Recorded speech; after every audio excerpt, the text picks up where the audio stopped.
방역대책본부 브리핑이 시작됐습니다. 코로나 바이러스 말씀 감염증 이어가겠습니다. 19 국내 발생 현황에 대해서 말씀드리겠습니다. 3월 9일 0시를 기준으로 총 누적 확진 환자 수는 어제 248명이 증가하여 7,382명입니다. 이 중에 격리 해제자는 어제 36명이 증가하여 166명이 격리 해제되었습니다. 사망자는 어제 한 분이 추가로 사망하셔서 51명이 사망하신 상황입니다. 지역별 통계를 보시면 아직까지는 대구와 경북의 환자 수가 90%를 차지하고 있는 상황입니다. 어제는 서울 지역이 10명, 경기 지역이 11명 증가가 있었습니다. 역학조사가 계속 진행 중에 있습니다. 현재 전국적으로 79.7% 정도는 집단 발생과의 연관성이 확인된 사례입니다. 이 중에서도 62.5%는 신천지하고 관련된 그런 집단 유행으로 판단하고 있습니다. 나머지 20.3%는 조사가 진행 중이거나 분류가 진행 중인 그런 사례입니다. 현재 대구 경북 지역에서는 신천지 신도 대상 조사가 마무리 단계에 이르면서 증가 추세가 다소 둔화하고는 있으나 여전히 의료기관, 사회복지시설 등을 중심으로 하는 추가 전파가 확인되고 있는 상황입니다. 이에 따라서 지자체는 의료기관, 사회복지시설 등과의 비상연락 체계를 계속 유지 점검하고 상황 발생 시 신속한 역학조사와 방역조치를 통해 추가 확산을 최소화해 주실 것을 당부드립니다. 아울러 서울, 경기 지역 등을 중심으로 소폭이지만 증가 추세가 확인되고 있어 예의주시하고 있습니다. 이들 지역은 주로 확진자의 접촉자를 중심으로 소규모 유행이 산발적으로 나타나고 있고 역학조사 및 방역 조치를 강화하며 추가 전파를 막기 위한 노력이 진행 중입니다. 이러한 소규모 사례가 고위험군이 많이 있는 의료기관, 특히 기저질환자들이 다수 입원해 있는 의료기관과 고령의 어르신이 다수 계시는 사회복지, 생활시설이나 아니면 닫힌 공간 내에서 밀접한 접촉이 일어나는 종교시설이나 다중이용시설 등으로 유입되지 않도록 철저히 관리를 하는 것이 중요한 상황입니다. 각 지자체들을 중심으로 긴장을 늦추지 말 것을 당부드립니다. 대표적인 그 집단 발병의 사례입니다. 의료기관은 서울 은평병원 등을 중심으로 해서 최근에 경기도 분당재생병원, 경남의 한마음창원병원 등 같은 그런 사례가 있었습니다. 일부는 이제 유행이 종료된 사례도 있지만 최근 들어 새롭게 병원 내 감염이 많이 보고되고 있는 상황입니다.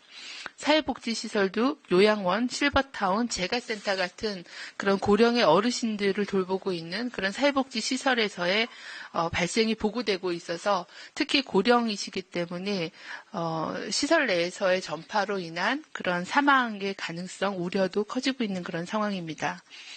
종교시설도 마찬가지입니다.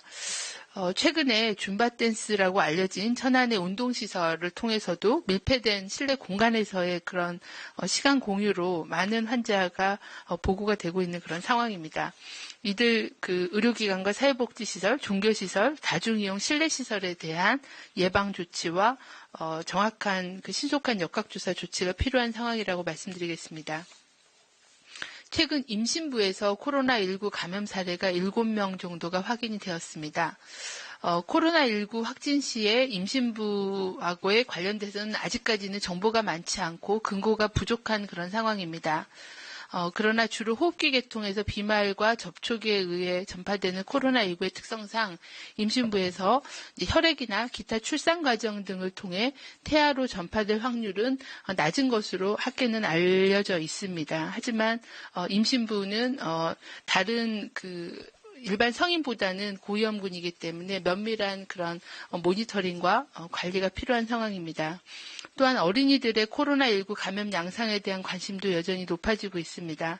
중국 등에서는 어린이들이 중증까지 진행된 경우는 많지는 않다라고 알려져 있지만 이 부분도 더 정확하게 정보가 더 확인돼야 되는 그런 부분이 있습니다.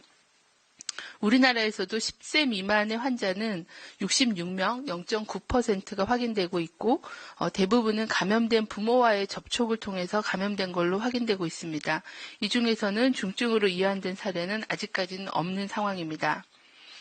중앙방역대책본부는 최근 세계적인 상황을 고려할 때 국내의 지역사회 전파 차단과 또 국외로부터의 추가 유입 억제 조치를 모두 병행해야 되는 그런 상황입니다.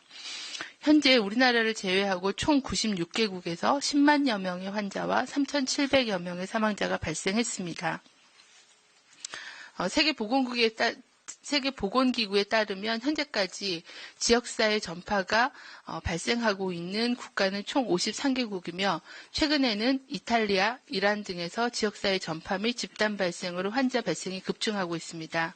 특히 프랑스, 독일, 스페인, 스위스, 영국 등 주요 유럽 국가를 비롯하여 미국, 일본 등에서도 200여 명 이상의 확진자가 확인되고 있어 이들 국가의 발생 및 유행 상황을 예의주시하는 게 필요합니다. 중앙방역대책본부는 우리 국민의 안전을 위해 국가별 발생 상황을 지속적으로 모니터링하고 국민들께 시의적절한 정보를 제공하는 한편 재유입을 최소화하기 위해서 이런 지역사회 전파가 발생하는 국가로부터의 입국하는 유증상자에 대한 검역 강화 방안도 검토 중에 있습니다. 또한 전 세계 유행 확산을 억제하기 위해 국가 간의 정보 공유 등 공조 체계를 강화하고 우리나라의 경험과 지식을 다른 국가들하고도 적극 협력하고 공조를 강화할 필요가 있다고 생각합니다. 중앙방역대책본부는 코로나19의 전파 경로가 대부분 비말과 접촉에 의한 전파 경로를 말씀을 드렸습니다. 이를 차단하기 위해서는 개인위생 수칙에 대한 준수와 사회적 거리 두기를 실천해 주실 것을 당부를 드립니다. 지속적으로 말씀드렸던 사항입니다. 대표적인 그 전파 경로가 비말, 침방울로 인한 전파를 방지하기 위해서는 마주보고 대화할 때는 2m 정도의 거리를 두기, 기침할 때는 옷소매로 입과 코를 가리게 하는 기본적인 예방수칙을 지키는 게 중요합니다. 또한 그 노출 표면의 접촉을 통한 전파를 방지하기 위해서는 손 씻기, 그리고 씻지 않은 손으로 눈, 코, 입 만지지 않기, 그리고 생활 공간에서 자주 노출되는 그런 표면을 깨끗하게 닦기 등의 실천을 당부를 드립니다. 이상입니다. 예, 질의응답